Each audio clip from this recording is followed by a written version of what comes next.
Assalamualaikum warahmatullahi wabarakatuh. Perkenalkan, nama saya Adli Irfan Lutfan Fadilah dari Teknik Elektronjani angkatan 2018. Di sini saya akan menjelaskan kembali mengenai materi sistem komunikasi data. Jadi pada komunikasi data itu, sinyal informasinya itu berupa data. Nah, terdapat 3 buah bagian utama pada blok diagram berikut. Yang pertama itu adalah source system dan transmission system, di mana transmission system ini adalah media transmisinya. Lalu ada destination system, di mana source system ini ada 2, yaitu source lalu transmitter, dan di destination system itu ada receiver dan destinationnya. Nah, selanjutnya itu adalah bentuk keluaran sinyal dari masing-masing blok diagramnya seperti ini. Jadi sinyal dari source itu berupa digital bit stream, lalu masuk ke transmitter itu diubah menjadi sinyal analog dan masuk ke transmission system itu untuk ditransmisikan ke destinasinya. Nah, pada receiver ini sinyal analog tersebut diubah kembali menjadi sinyal digital lalu ke destination ini. Selanjutnya itu ada perkembangan dari telekomunikasi. Pada tahun 1980 itu networknya adalah telepon dan trafficnya itu adalah voice, dan switching teknologinya itu adalah circuit switching tetapi analog.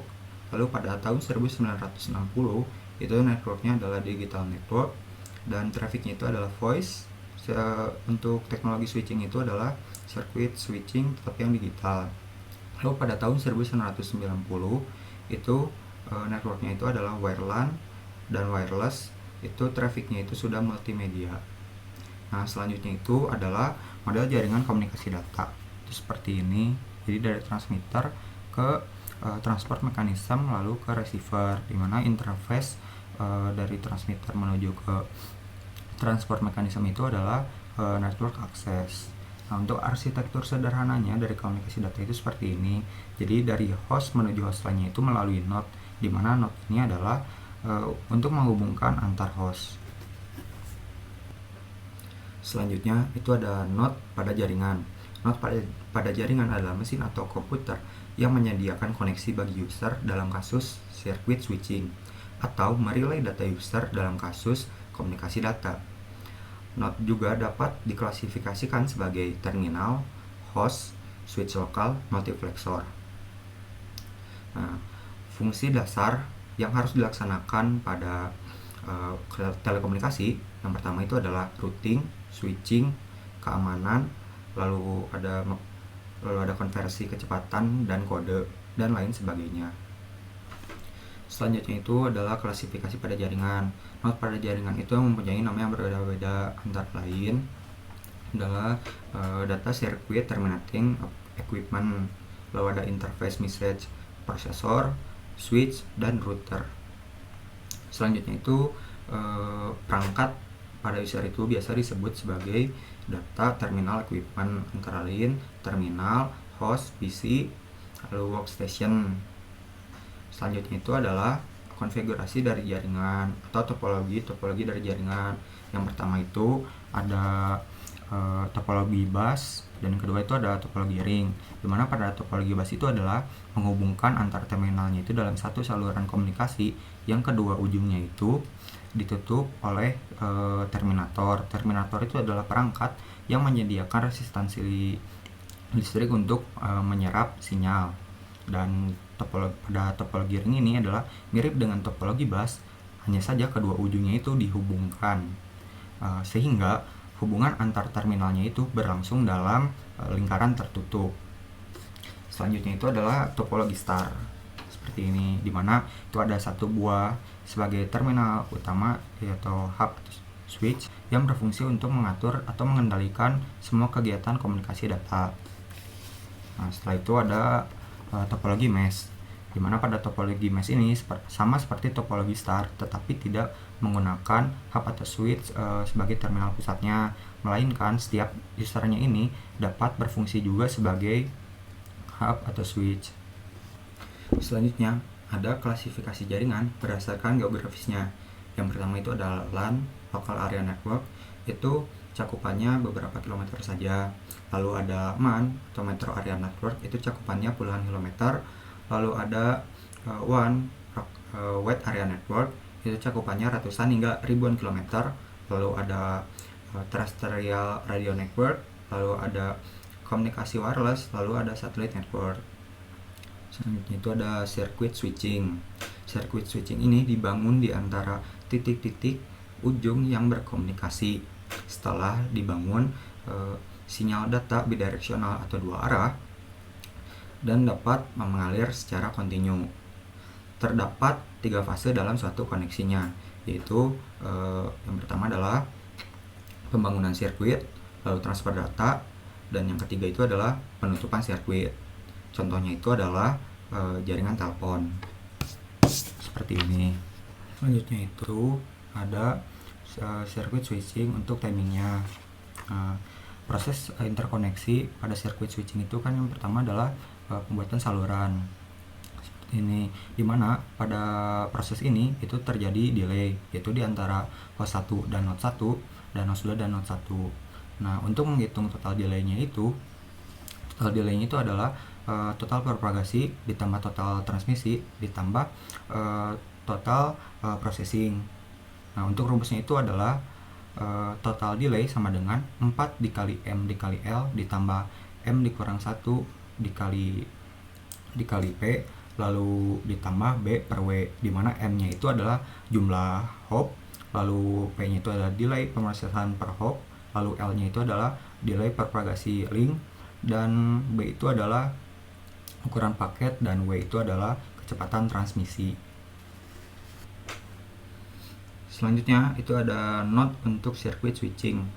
Itu seperti ini cara kerjanya, dimana satu salurannya itu bisa digunakan lebih dari satu user seperti ini. Selanjutnya itu ada multiplexing dan demultiplexing untuk circuit switching.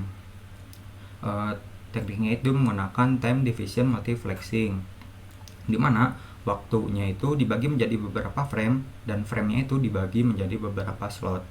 Nah, di sini seperti ini. Jadi perlu sinkronisasi antara pengirim dan penerima. Dan pada contoh di sini ada 3 buah informasi yang artinya itu akan memiliki 3 buah time slot yang berbeda pada satu frame seperti ini. Selanjutnya itu ada karakteristik dari data. Yang pertama, data itu pengirimannya luar biasa banyak dan harus dalam durasi yang singkat, dan bebas error pada saat transmisinya. Nah, bila menggunakan circuit switching, apakah baik atau tidak? Jawabannya itu adalah tidak, karena yang pertama adalah tidak efisien, lalu yang kedua itu ada delay class setup, dan yang ketiga itu adalah data yang dikirimkan dengan data rate yang tetap. Circuit switching ini cocok untuk komunikasi suara, tetapi tidak cocok untuk komunikasi data. Lalu yang cocok untuk komunikasi data adalah packet switching. Selanjutnya itu adalah packet switch, dimana pada packet switch ini pesan itu dipotong-potong menjadi data yang lebih pendek yang disebut paket. Setiap paketnya itu mempunyai alamat sumber dan alamat tujuan. Nah, paket-paket ini diterima, disimpan dan diproses, lalu ditransmisikan lagi oleh setiap node yang ada dalam jaringan yang dilewati oleh paket ini hingga akhirnya itu sampai ke tujuannya. Nah, selanjutnya ini adalah struktur dari paket seperti ini. Itu mempunyai header, data, dan trailer. Dimana header dan trailer ini itu memuat informasi kontrol seperti itu. Selanjutnya itu ada node untuk paket switching. Itu seperti ini. Ini berbeda dengan node pada circuit switching, di mana pada paket switching itu terdapat sebuah memori untuk menyimpan informasi terlebih dahulu dari incoming link. Selanjutnya itu ada multiplexing dan demultiplexing untuk paket switching, di mana data dari sembarang percakapan dapat ditransmisikan kapan saja. Lalu satu percakapan itu dapat menggunakan seluruh kapasitas link. Nah, untuk memberitahu mereka saling terpisah itu menggunakan metadata, di mana ini menunjukkan ID, sumber, dan tujuan, dan lain-lain.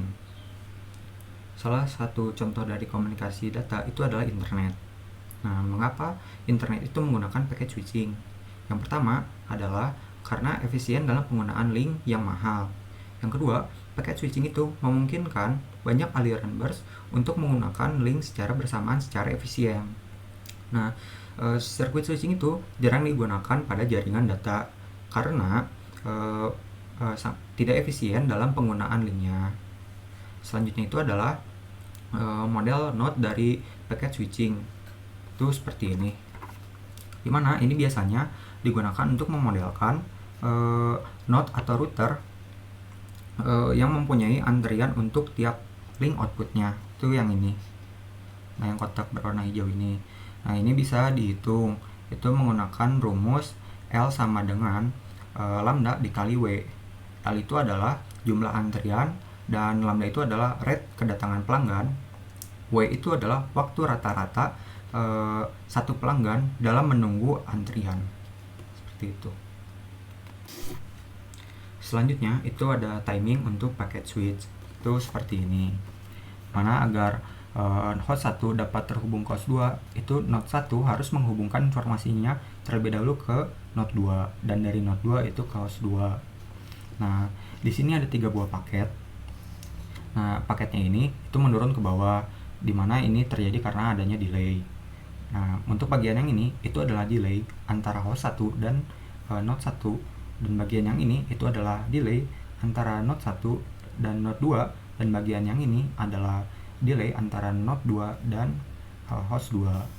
Untuk rumus dari total delay-nya itu, rumusnya itu adalah M dikali L ditambah N dikali T ditambah M dikurang 1 dikali T ditambah M dikurang 1 dikali P. M itu adalah jumlah hop, lalu P itu adalah delay pemrosesan per hop, dan L itu adalah delay propagasi link, dan T itu adalah delay transmisi satu paket, dan N itu adalah ukuran dari pesan atau message. Seperti itu. Selanjutnya itu untuk routing untuk paket switch itu seperti ini. Misalkan di sini ada dua buah host, itu host A dan host B, itu akan mengirimkan informasinya itu ke host D, dimana pada host A itu